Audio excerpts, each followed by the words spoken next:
when one of India's revered personalities passes an opinion on something, the world takes it seriously.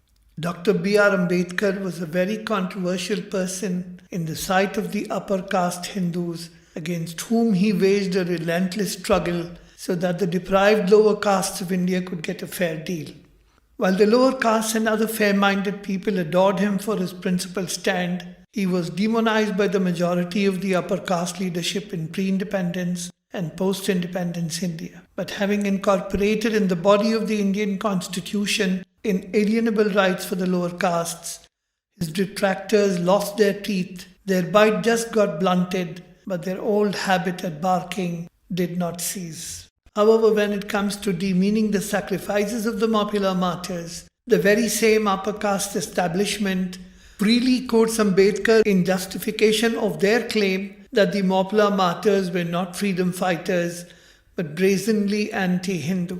They will never tell you that Ambedkar was an active proponent of the idea of Pakistan in his eponymous book Pakistan or the Partition of India.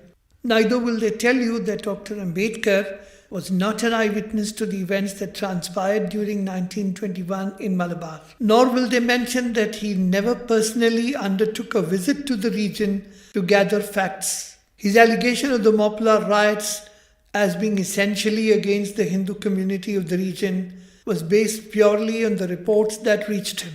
It is no secret that the sources which he referred were mainly writings of the British reporters and high caste Hindus who were in the service of the British. Ironically, the Mappilas did not write their own history during that period, since in the aftermath of the bloody crackdown by British forces, aided by the local Hindu landlords and Gorkha sepoys, they were shattered and were busy trying to rebuild their ravaged villages and livelihoods.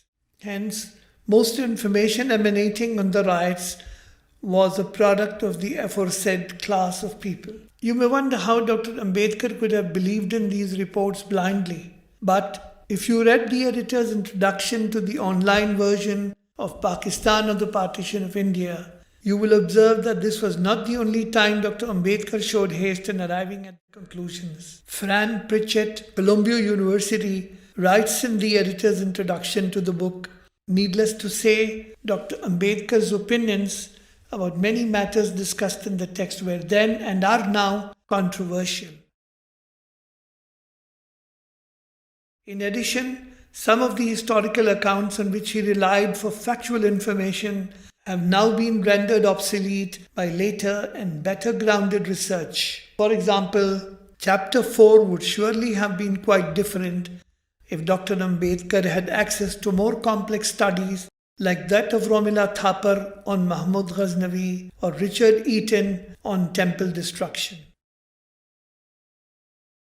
Our humble conclusion is that Dr. Ambedkar's opinion of the Mappilas surely would have been different if he had access to more objective studies like that of K.N. Panikar, M.B. Nambudripad, and later day historians of Malabar. I have personally interviewed half a dozen historians and scholars of the region.